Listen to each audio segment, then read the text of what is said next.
Evening, namaste and welcome. This is episode 50, so finally we have arrived at 50. Uh, Thank you again for joining us for this edition of our series of 50 discussions with educationists and thinkers. It's been happening every Saturday, 7 p.m. to 8 p.m.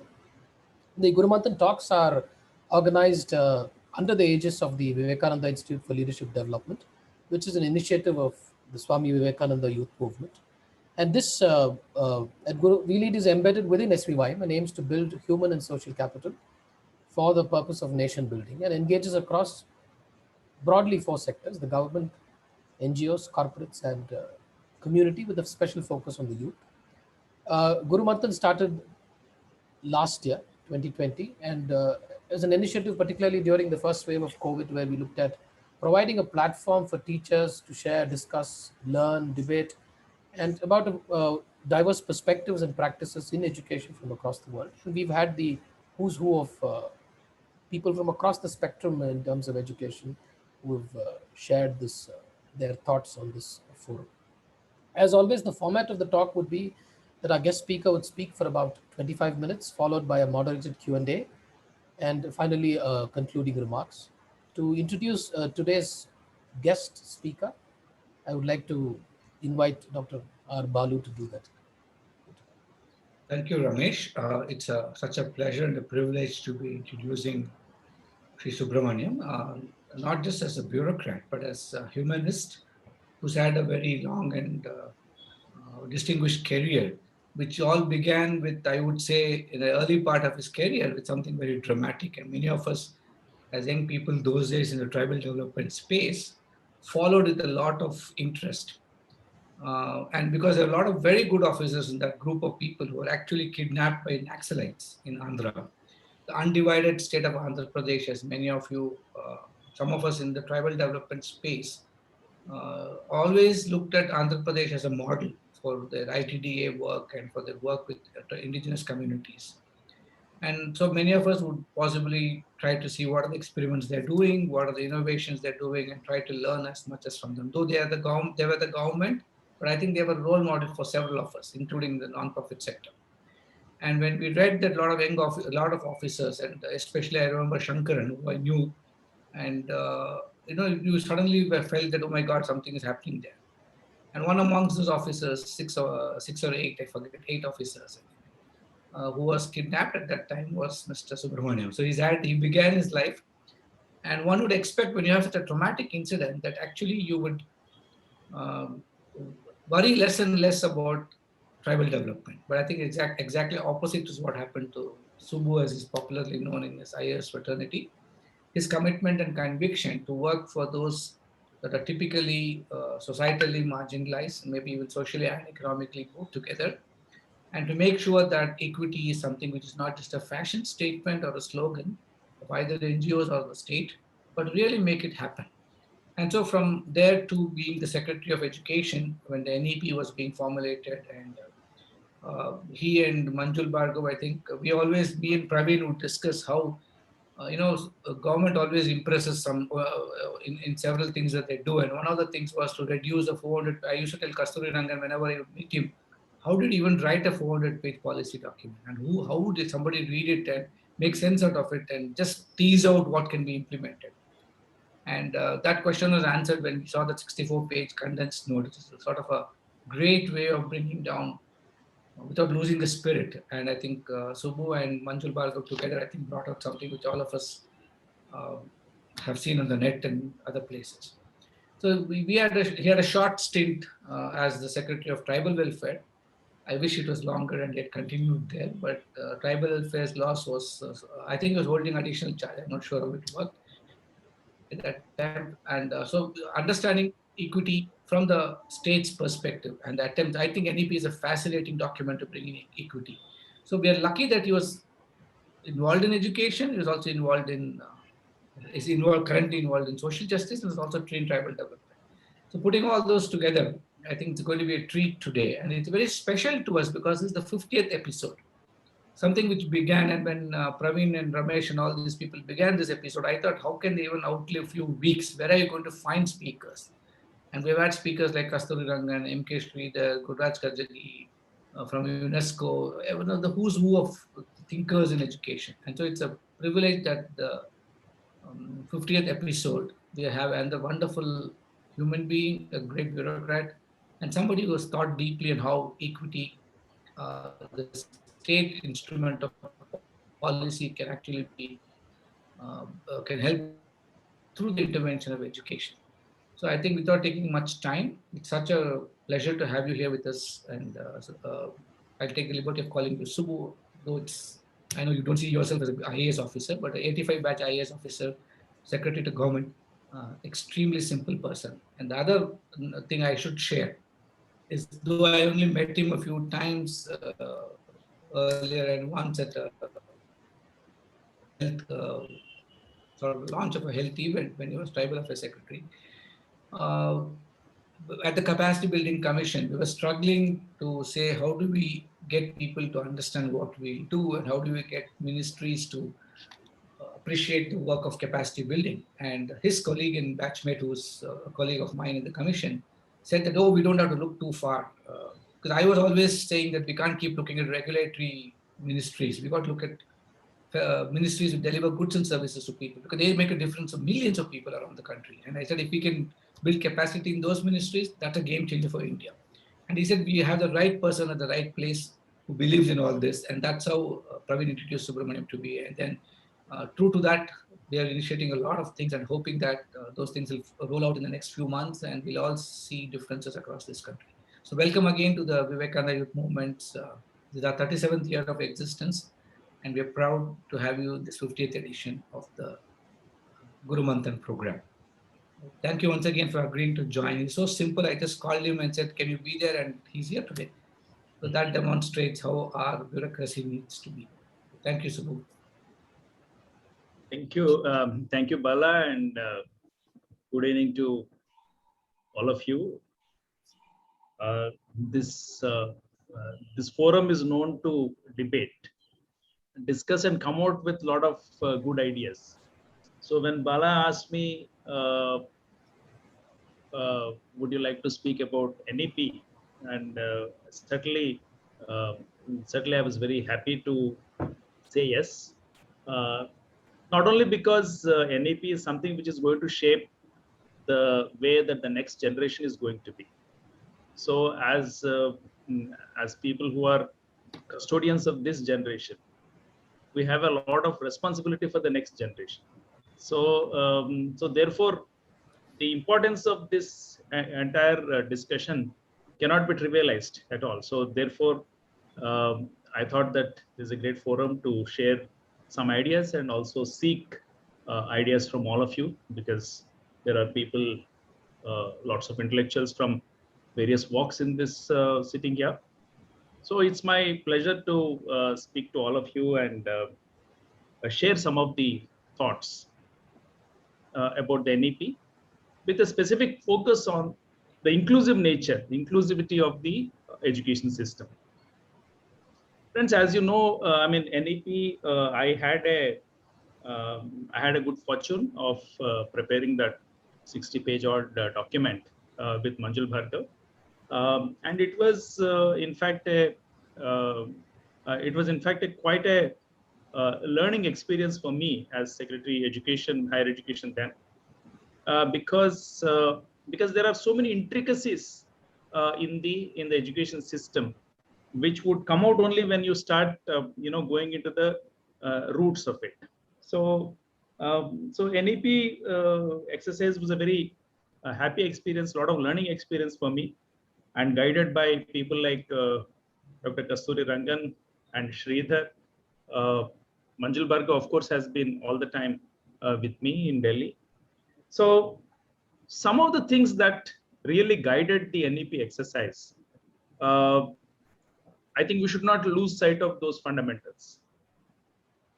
While we talk about that, we can really lead the discussion into the inclusivity of the entire exercise.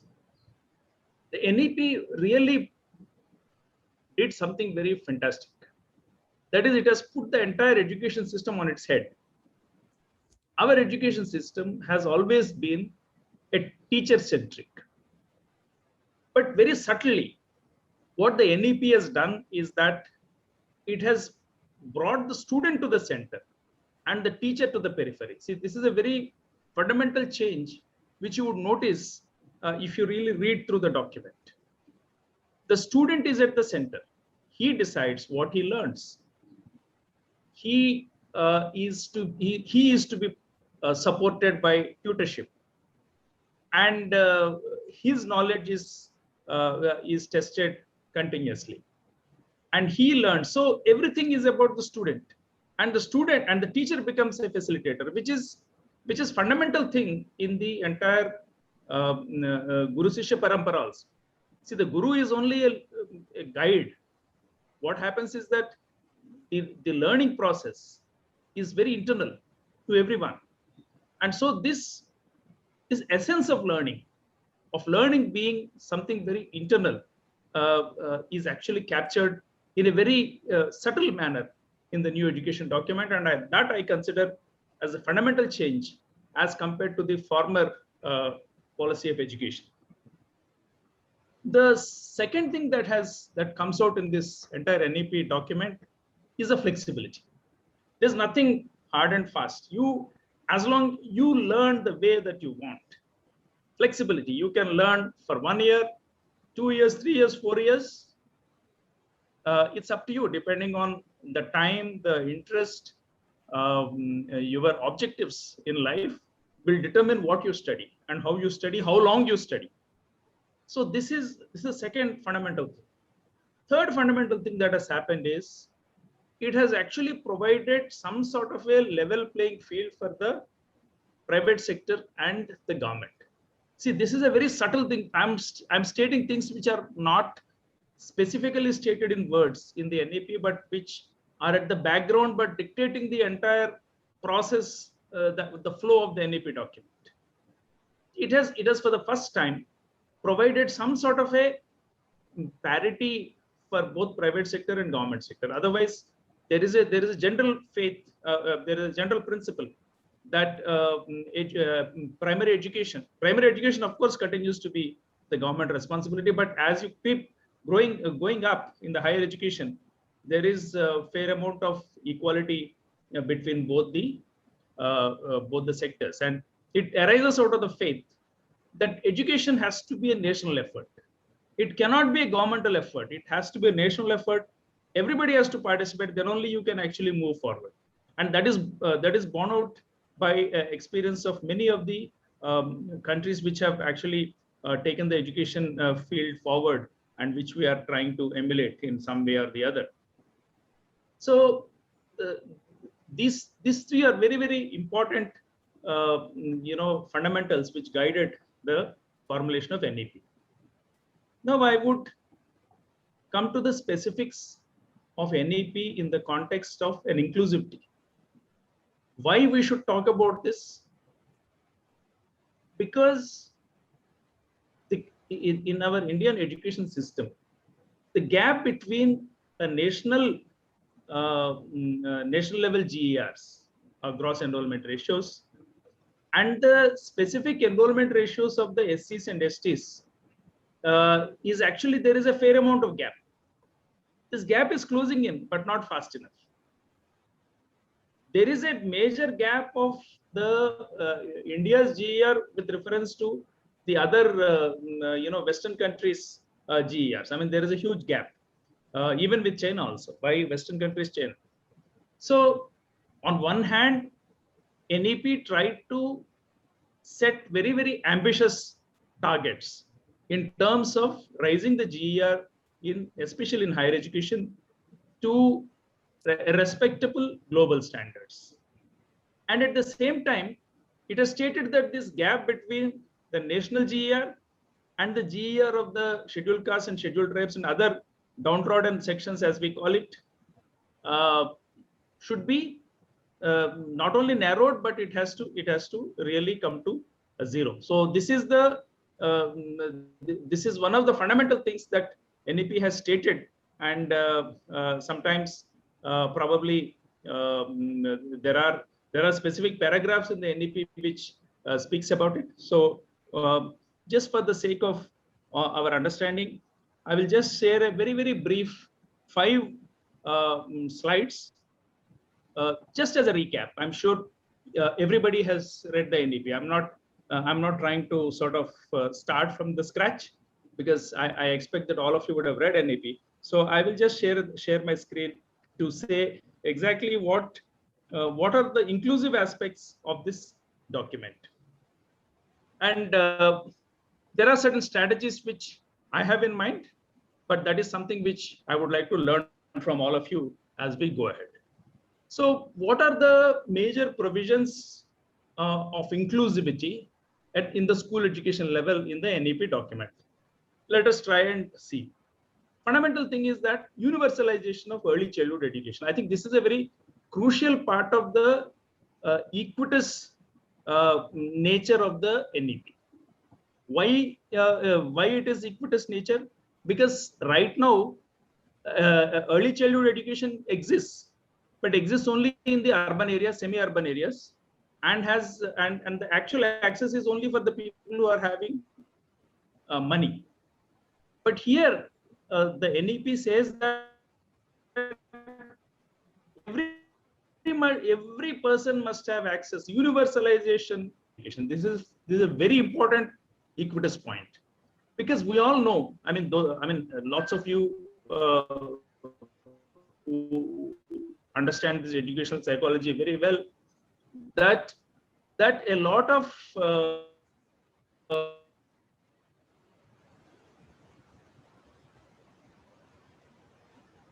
childhood level. So those people who have access to early childhood education will continue to have an advantage in the job, into the life. So there.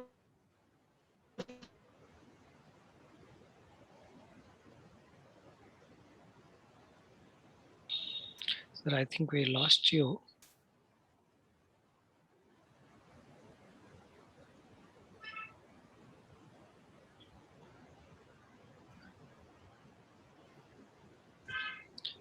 We'll just check with sir in a minute. Just come back.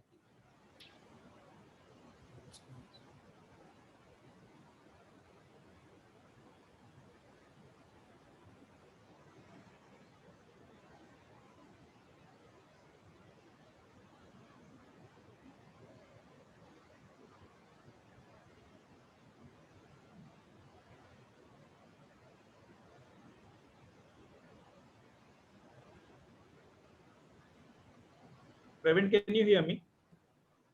Yes, sir. Yes, sir. Could you share your? Yeah, this call drop is a problem. Okay, so the second fundamental thing that has happened is. Sir, your screen is not shared. Okay. Let me just go back to this. Okay.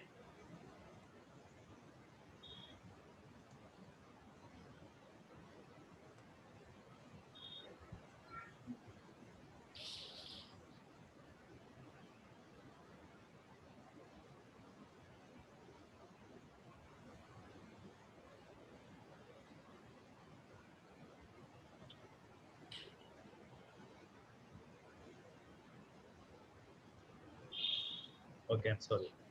Yeah. Okay. Has it come back? Yes, yes, sir. It's visible. So the second fundamental thing they said is that there's a national mission on foundation literacy and numeracy.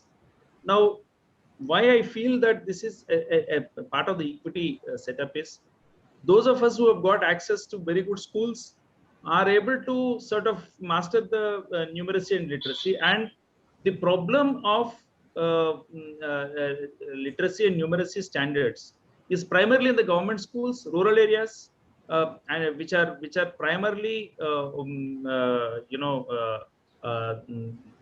primarily accessed by the SCs and STs and other economically backward sections. So this national mission is bound to get help, support for everybody, so that we are really looking at a strong foundation of literacy and numeracy for the further education. The Kasturibai Gandhi Vidyalayas extending up to class 12. This is a huge inclusive thing, because primarily girl students, and many of them are from the SC and ST, they will be benefited with this residential education. And of course, the skilling. You see, they really brought this marriage of the education and skill very, very prominently in this document. Of course, we have been saying this right from for the past 50 years, but we have done very little on that.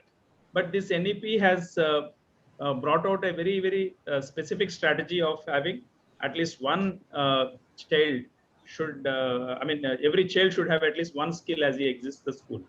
So I think this particular NEP has made one step forward by bringing in the same minister for both education and skills. So I think to that extent, I'm sure progress will be faster.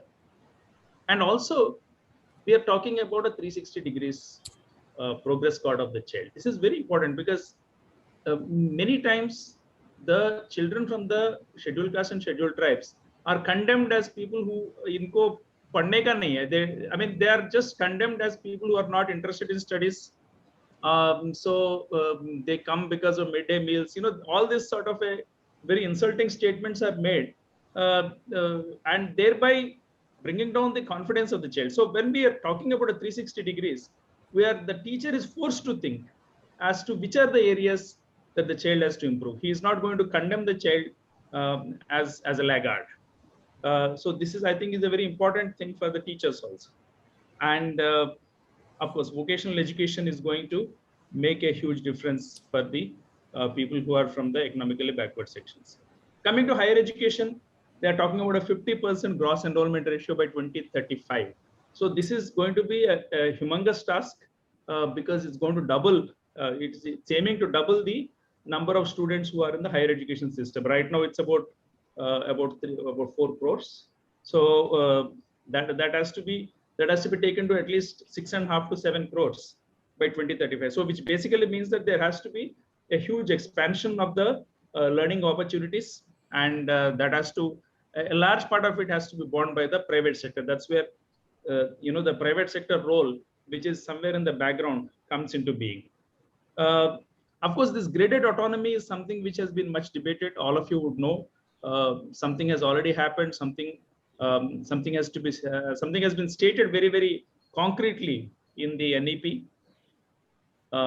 So apart from the regulatory changes, there is a feeling that graded autonomy is going to bring in greater commercialization of education. So this is something which, if you ask any Delhi University teacher, he will say no, or JNU teacher, they will say no, autonomy we don't want, because autonomy means that the managements will have power to increase the fee and then make it more commercial. So these are all, there are lots of fears, but that is not what they are saying. They are saying that in the graded autonomy, you will have a chance to design your own curriculum. You can do it the way that you want. You can recruit your own teachers, and then train them in the way that you want. So graded autonomy is very important, because it provides an opportunity for the for each institution to design learning strategies which will suit their requirements. Then this, of course, public investment, they have talked about it. We have been talking about it for a long time. We could not do it so far. There's some improvement, but this has been reiterated, that 6% of the GDP must be done at the earliest, has been stated. So, so of course, we'll see how this translates into effect. And of course, these two important provisions. One is the special educational zone for the disadvantaged regions. So this is a very important thing, because they have recognized that by setting up high quality institutions in the most backward regions, primarily the tribal belt, central tribal belt of India, we'll be able to bring a big change in the way that these regions will develop. So that also brings in greater access to the disadvantaged groups, not only in these disadvantaged regions, but across board. they are talking about a better access to the disadvantaged groups into the education. So what does this all mean in terms of the GER? So right now uh, the difference between the normal rate, national average, and the GER for the SCs, there is a gap of about 3 to 4%. So now, basically, what this NEP is aiming at is to in the next 5 years. Of course, this particular map has been drawn from 1718, but even if you just push it 2 years, it basically is looking at uh, a much more rapid increase in the access to education for SCs, so that they will be able to catch up with the national average, and also the reduce the dropout rates in the secondary schools from 35% to 20%, and also at the PhD level, at the highest level, the academic performance has to be better monitored so that they come out with a better thesis and also better job opportunities.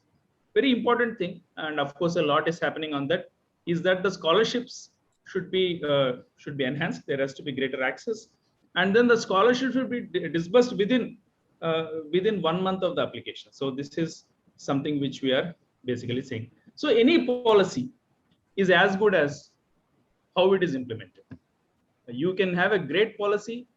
If it is not implemented, it is reduced to papers. It becomes an academic exercise.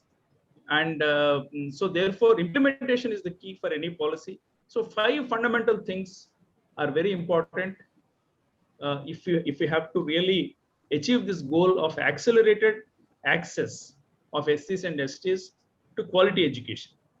First thing is, as far as the tribals are concerned, thanks to the government's initiative, now we have more than 700 residential schools for the STs, what we call as Ekalavya schools. And then the government is investing something like 20,000 crores in the next 5 years to build these institutions. Equally important and equally gigantic is the task pertaining to the SCs. Although that they are not geographically concentrated in one area, they are spread all over. We still have a scope for quality residential education.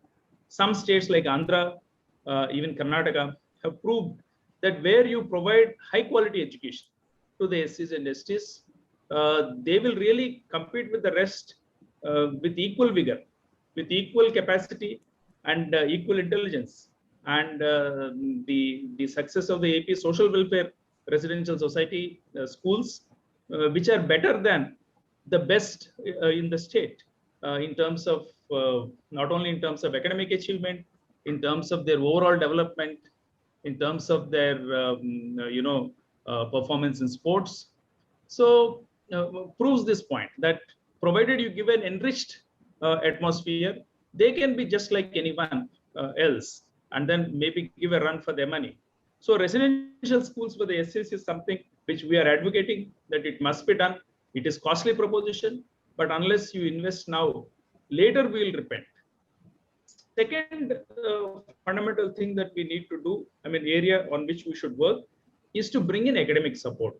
We know that in most of the classes, engineering classes, management classes, the degree classes, or even in the higher education, the most of the SC students are always relegated to the backbenches because they have a difficulty. See, they have a difficulty in catching up with the rest of them because they are starting with a burden of not having access to the pre-primary education, of not having better conditions at school, not having access to information technology. So they have many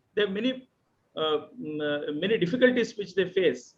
But then the point is that our system is insensitive to their difficulties and has taken very little action in order to bring them onto the mainstream, into the front benches. So academic support to achieve equity is something which is fundamental to the entire NEP concept. So how do we do it is one area which we need to work. The third area is the affordability. As I said, the private sector is going to come, and we want to have an equal access, especially post-primary education, to the private sector as well as the government sector. But then the affordability aspect has to be addressed. So we need to have greater amount of scholarships. It is possible that we can tap CSR funds who can sponsor students to very good education, very good schools. So we need to really look at how do we address these affordability issues. Then access to technology. See, this is another. The digital divide is never more so stark as now, because as the schools reopen, you will see that the people from the SC and ST communities, people who, from the rural areas, they will be completely. They would have actually relapsed back by at least a year, whereas the rest of them who are having access, they would have progressed 1 year. So the gap is going to increase from 0 to 2 years between the people who are well-to-do, having great access, and the people who are poor, who are from the rural areas, SC and ST communities. So we need to really look at how we can address this technology gap, and we cannot postpone it to tomorrow. See, if you have read the 15th Finance Commission report, they have understood this entire aspect very clearly, and then they have allocated certain amount, a fairly decent amount, in order to bring in digital technology into the school education and into the college education, so that we can have actually this digital divide jo hai usko we can actually try and bridge. Of course, financing the education from the government side is going to be a big challenge. We are having serious challenge in managing our budgets, thanks to the entire COVID has completely did a topsy-turvy of our projections in terms of the collections and things like that. There is some improvement, and this improvement will be rapid, but still the point is that we are facing a difficult situation, and that difficult situation has to we have to overcome that and then prioritize allocation for the education. I think this is going to be a big challenge. Keeping these in view, some of the strategies which I thought I can put before you is that one is, how do we reduce the dropouts of the SC and ST OBC in the schools? So can we really look at targeted scholarships? Can we go for a conditional cash transfers? Can we really look at giving bicycles to the students so that they can go for schools which are somewhat somewhat far, especially the high schools? Can we really provide that sort of empathetic relationship between the tutor and the student belonging to SC and ST communities? Can we really bring in that one-to-one sort of a relationship which is based on empathy and understanding, and then bring them up to the rest of the class levels? Can we really look at the peer tutoring? Is that something that we can look at? There are some examples in this. Some of the institutions have done peer tutoring with some great success. Can we really look at? We have always been saying aspirational districts ke bare mein we will take up very decisive steps. Can we really set up this special educational zones? Can we look at high quality schools, colleges being opened in this from the government side? Can we really look at having a bridge courses as a rule, not as something which is being done here and there? Can we really look at a bridge course where during the summer time people catch up on what they have lost? And can we really look at more scholarships? Can the scholarships be not only by government? Can we really look at scholarships by community? I mean, by CSR. So, and the scholarships need not be 1 or 2. I know many companies give scholarships, but they give 1 or 2, and then with that a lot of publicity follows.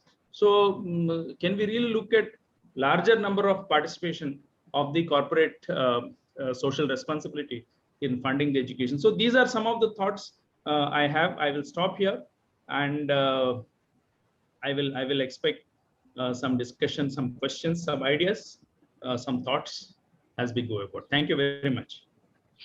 Thank you, sir. Just as you have sort of opened up a few areas for discussion, I fear some of our questions might be that of a devil's advocate. So now one of the I think one of the points which was discussed quite a bit immediately after the draft, as well as the final version of the NEP was rolled out, was about why RT is not spoken about, Right to Education Act, and why it has not been expanded to the early childhood education on one front, and to the senior secondary education on the other side. So, any comments on that? Praveen, can you just come? I just lost a bit of it, and somewhere there is a call drop. Can you just come back on this? Yes. Yeah, with respect to the RTE, there was a lot of discussion about why the RTE's scope as a policy, as an intent, why it has not been spoken about, where we expand the scope of an RTE to include the early childhood education and all the way till the senior secondary education. So any comments on that part? RTE, you said, did you say RTE? Yes, sir. Right to education. Yeah. So there was a lot of discussion on that. I think, see, the point is that the policy should not promise what it cannot do. So there was a fair amount of discussion that on that particular thing, and then basically, see, this again is that you as I keep saying, there is something, there is a behind this NEP. There is a partnership between the private sector and the public sector, which is unseen but very much playing in the background. So that was possibly one of the reasons why this has not been expanded, because we certainly expect that the private sector will come in and provide good quality education, and we need to primarily support the students by giving greater number of scholarships so that they can have access to these private schools. One more quick question, sir, and this has been a question sort of we have debated in our own tribal school. If we keep on segregating the tribal communities or any other vulnerable, any students from any other vulnerable group, while we continue to provide them access, if we sort of continue it for eternity, aren't we sort of excluding them from the mainstream or creating exclusion by that very act of trying to provide access? So see, this is a much debated matter. My view is very clear. I think we must provide good foundation for the scheduled caste and scheduled tribe students, so that in future they can compete along with the general students. That's the vision that I have. So at the school level, you need to pave the gap. See, right now they are starting with a disadvantage, because the rest of the students are having another 2 years additional schooling before they come to the class 1, whereas they are starting with this disadvantage. So somewhere we need to pave this gap, and once that gap is paved, and then the foundation level they're all equal, then I'm sure there is a big there will be a big scope for many of these people to come and compete with the general students. Thank you, sir. Just you spoke about bringing in the private players. What general perception is usually that public institutions, whatever all said and done, are accountable to the public. How do we ensure? There are two questions. How do we ensure that private institutions are public oriented in their outlook rather than publicity oriented? And also, is there a fear that if we allow private players to have a much larger say, this whole idea of inclusion itself may come into a little bit of a problem? Two questions. So you should not fear private sector, but you have to regulate them adequately, not too much, not too less. Regulate them adequately so that their accountability to the stakeholder, their stakeholder is the student and the parents, of course, that is not diluted. See, that we must ensure. In fact, NEP brings in that regulatory aspect into the school education very, very clearly. And of course, at the higher education level, there is there is a lot of discussion about how they will change the regulatory structure. So fundamental is allow the private sector, but ensure that they function as per rules. And for that, you need to have, as they say, light but tight. This is our Kasturi Rangan Saab's terminology, light but tight regulation, so that on fundamentals you should never compromise. That is your commitment to quality education and your commitment, your accountability to the stakeholder, not to the community. I again would like to make a difference. I think their commitment, their accountability should be to the stakeholder. The stakeholder is the student and their parents. So I think that we must ensure. And I think the NEP really looks at that with a fair amount of detail. Just a follow-up to the same thing, sir. I think one of the issues that some commentators have pointed out is the fact that education comes under the concurrent list. So there's a lot of ambiguity between the center as well as the state framing policies, subsequent to even a national education policy and all of those rules and regulations. So any thoughts on that? You think is there? You see, as I said, that NEP starts with a fundamental premise that this is neither central governments nor state governments, neither public sector nor private sector. It has to be a national effort. I think that's fundamental in the NEP concept itself. So this coordinated approach is very important. See, the states have a tremendous amount of role in the entire school education. In the higher education, there is some amount of sharing of responsibility. So I think that's well recognized in the NEP, that the states have to really sort of take this policy forward. And this policy is not of central government policy; it's a national policy, because the NEP itself is formulated after so much of discussion with the state governments, with going down up to the Gram Panchayat level. So there is a fair amount of consultation there also.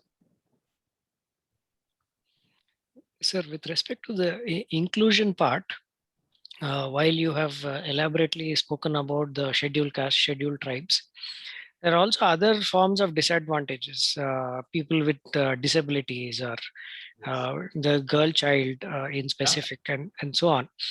Many times, especially when it comes to children with special needs or children with disabilities, the form of inclusion right now is sort of getting restricted to a school having a ramp, but it is not sort of moving into a teacher having the sensitivity towards that child or the schooling system having a sensitivity to that child.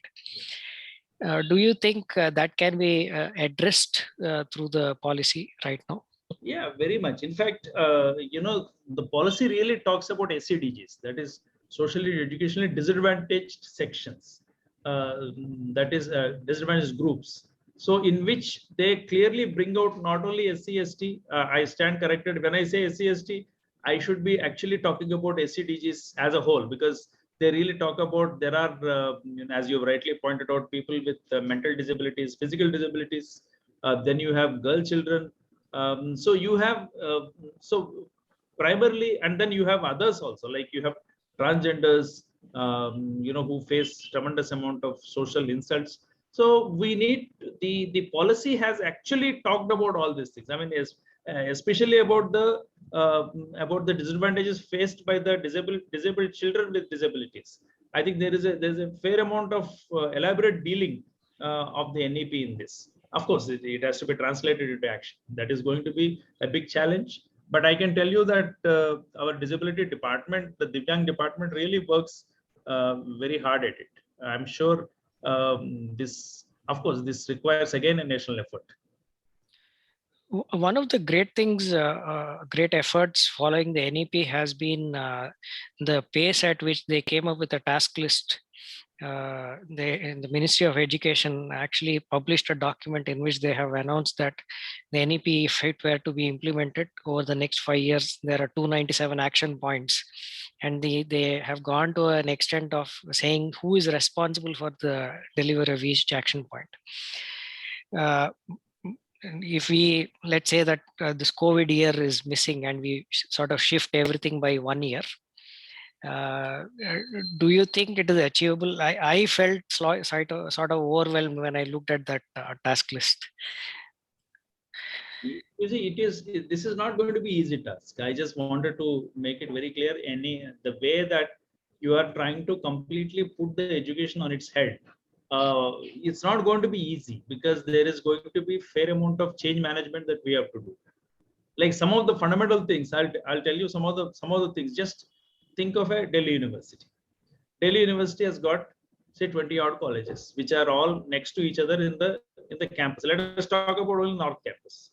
Now, NEP says that a student, for example, who is a student who is registered in Hindu College, now he wants to take a course which is offered by Stephens or by SRCC.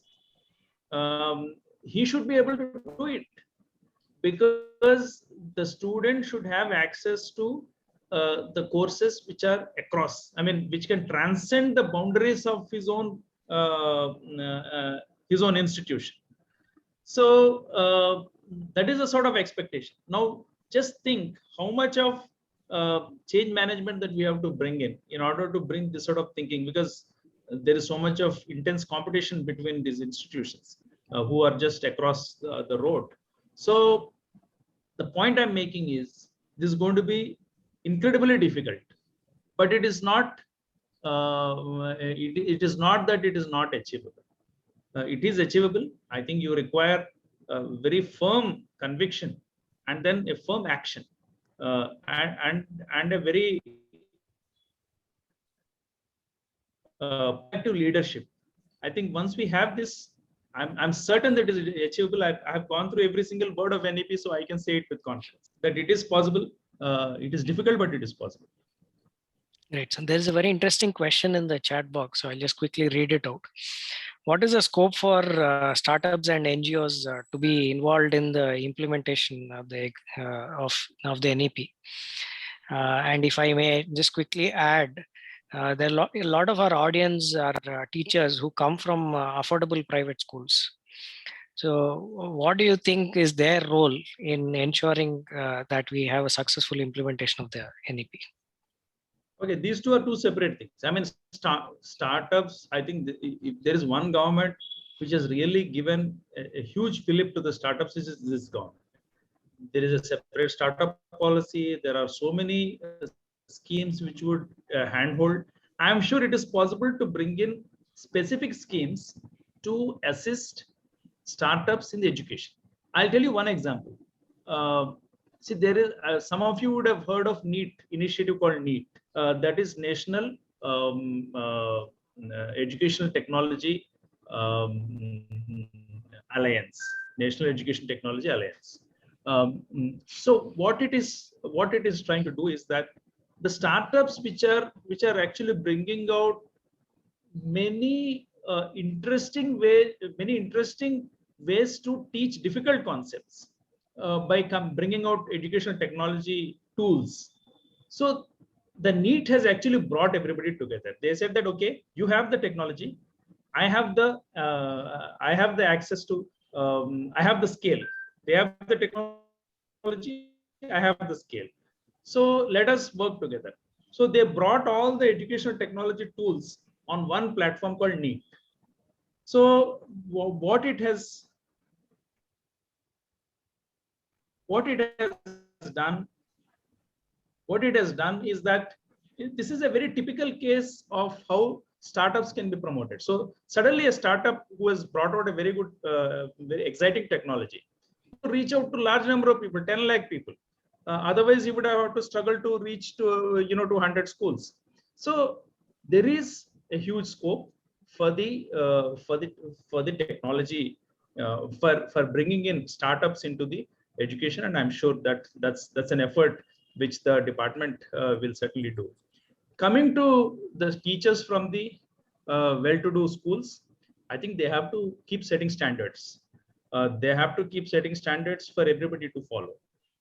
There is a greater responsibility on all of them, because they will be watched very with great interest by many others who are trying to catch up with them.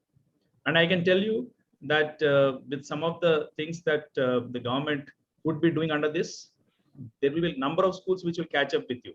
So don't think that you have the best teachers, you have the best students, most affordable thing. So your advantage may not actually remain all the time, because there's somebody who's trying to catch up with you. So you must keep going on your path at a much more faster pace, and keep setting high standards. Just to quickly clarify, sir, when I meant the affordable schools, I meant the low-cost private schools, which are actually struggling at this point with respect to their financing as well as capacities of teachers.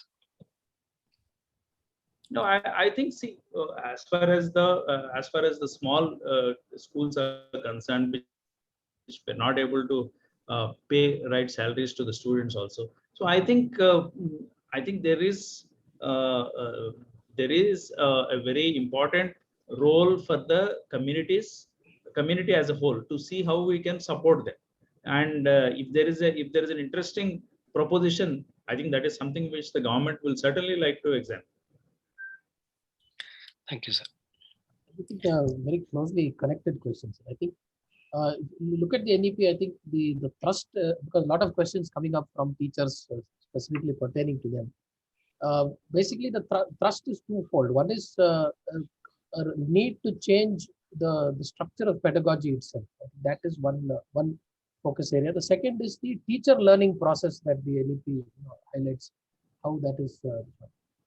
I think a lot of the questions are coming up in terms of how these two things, while there is obviously a mandate that the private schools as well as other schools have to do. How is the government seeing this being rolled out over the next several years? What will be the involvement, and what is the kind of support systems that will come into place? Yeah. So these two thrust areas. Yeah, absolutely. So the pedagogy will be forced to change. You can't have the same old, the same lesson taught the same way year after year after year. That is perished. That particular concept is perished with the onset of a new technology, because students know a lot because they are having access to outside information. So, so I think the pedagogy will be forced to change. Technology is coming into the classroom, and that has been stated very clearly in the NEP, that the technology would have to be brought into the classroom, and then the teacher will have to use it or adjust to it. So that itself is a huge change in the pedagogy. So the teacher has to really learn, and the teacher training has to undergo change. See, teacher training is one of our weakest points. I think we have the largest number of bogus teacher training institutions, maybe anywhere in the world. So we need to, that is one area which has been recognized as something which is where work has to go on, and then standards have to be set. So there has to be a regulatory structure which will, HECA, for example, now we are talking about Higher Education Commission of India. So the teacher education would come under HECA. So there is going to be lot more scrutiny of the teacher training institutions with the focus on the quality of teacher education. There is a question in the chats, I think specifically addressed to you. It says that you mentioned implementation is the key. So are there any plans to evaluate what is working in terms of previous efforts or program implementation to identify gaps and address those specific gaps? And any thoughts by the government on implementation research and evaluation as a means to achieve implementation and quality improvement? Yeah, so I'm certain that that would occupy the policymakers' mind at the highest level. That what works and what doesn't work. As they move towards the implementation stage, Certainly they would really look at what is working, what is not working, and what is not working now but must be made functional. So these are the things which they're grappling with already. So there are groups which are set up studying these issues. So one last question from my side. One of the recommendations of the NEP was to sort of set the professional standards for teachers, and it talks about the importance of the teacher eligibility test and the periodicity of the test and so on. But the government's decision to say that once a teacher clears a teacher eligibility test, it is now valid for their lifetime, sort of went tangentially against the recommendations of the NEP. And then there are also very similar pressures, like Justice Ranjan's report, which was submitted today, is against NEET and so on. While we know that it's always a scope for anything that needs to be implemented has to undergo these phases of negotiation and counseling and so on. But like you mentioned, there are several critical issues that need to be addressed. What is the timeline that we are looking at? The policy itself says 10 years, but what is exactly the timeline that you're looking at? Okay, so let me just start with this. I don't see any contradiction between saying that the teacher training certificate, which is gone through a process, is valid for the whole lifetime. See, these are two separate things. One is that you are acquiring an educational qualification. Then you have a professional advancement. So, for example, a government servant is recruited and he is for the lifetime. That means, let us say till retirement, he is there. But then he has to pass certain exams, professional exams. So that process has to be continued. See, there is no contradiction between the two. So the teachers have to pass professional examination if they have to continue to teach. This sort of provisions are there in almost all countries outside India. So you have to take your professional exam, pass it. There's nothing wrong in it, and it must be done. I think I firmly believe in that. How long will it take? Well, see, the point is that we have actually brought out this policy in the most difficult circumstances, when virtually the institutions, for the first time in our known history, institutions are closed for more than closed means, yes, I mean practically closed for more than a year and a half. So we are actually facing certain disadvantages, but I think 10 years is a good enough time for us to really look at doing things a lot better in accordance with the provisions of NEP. Thank you very much, sir. I think answering all those questions. We could go to your closing remarks. So I certainly treasured this interaction. There are lots of fears. There are lots of ambiguities in our own minds about the whether NEP will, how long will it take, whether it is possible at all, whether whether we can really make the education affordable. These are all things which everybody has in mind, and for good reasons. I think I totally respect these views, and it is also becomes our responsibility to clarify these things as we go about. Because any policy which is aiming for a major change has to really look at the change management. And change management means working with the stakeholders. Stakeholders, that is teachers, the parents, the students, the employees who are in the schools. And then the intellectuals like all of you. So we need to do change management. I mean, we need to keep on discussing and see, suppose if we get stuck at a particular point. So we should be in a position to go back to the drawing board, discuss and find a way out. And then how to sort of compensate people who are who are adversely affected by a change. I think these are things which we need to really think through and take it forward. As I said, we have passed through. Hopefully, it's a past tense. Passed through a very difficult time, and the schools have to reopen. There has to be, the education has to come back onto the normalcy, and then we need to really work together to take this forward. I just wanted to assure everybody that this is a policy which can be implemented. This is a policy which should be implemented, and this is a policy which builds a new India. I think on these things there are no two things about it.